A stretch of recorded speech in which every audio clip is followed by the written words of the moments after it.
ആലപ്പുഴ നഗരസഭ power house വാർഡിൽ നിർമ്മിച്ച നഗര ജനകീയ ആരോഗ്യ കേന്ദ്രം തുറന്നു. പി ചിത്രരഞ്ജൻ MLA ഉദ്ഘാടനം നിർവഹിച്ചു. നഗര ജനകീയ ആരോഗ്യ കേന്ദ്രത്തിന്റെ ഉദ്ഘാടന ചടങ്ങിൽ ആലപ്പുഴ നഗരസഭ ചെയർപേഴ്സൺ KK ജയമ്മ അധ്യക്ഷയായി.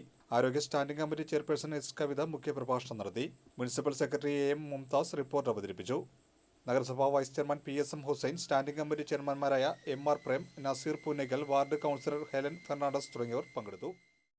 മെഡിക്കൽ കോളേജോ ജനറൽ ആശുപത്രിയോ താലൂക്ക് ആശുപത്രിയോ ഒക്കെ ഹെൽത്ത് ഡിപ്പാർട്ട്മെൻറ്റ് നടത്തുമ്പോൾ തന്നെ തദ്ദേശ സ്വയംഭരണ സ്ഥാപനങ്ങൾ മുഖാന്തരം നാട്ടിൽ പ്രവർത്തിച്ചു വരുന്ന ഏറ്റവും താഴെ നിലവാരത്തിലുള്ള പ്രൈമറി ഹെൽത്ത് സെൻ്റർ മുതൽ മുകളിലോട്ടുള്ള ഒരു 2-3 തട്ട് അതുണ്ട് വേറെ കുടുംബാരോഗ്യ കേന്ദ്രങ്ങളടക്കം.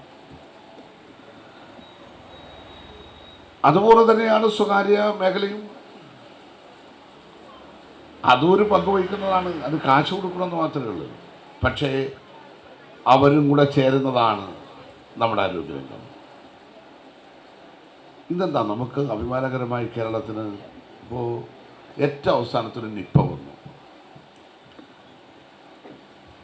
ആ നിപ്പ നമുക്കാകെ ഒരു നഷ്ടമാണ് ഉണ്ടായത്. ആ നഷ്ടം വലിയ നഷ്ടം തന്നെയാണ്. മലപ്പുറത്തെ നല്ല ഒരു കുഞ്ഞ്, നല്ല ഫുട്ബോൾ കേരളത്തിൻ്റെ ഒരു വലിയ കളിക്കാരനായി വരേണ്ടിയിരുന്ന കുഞ്ഞാണ്.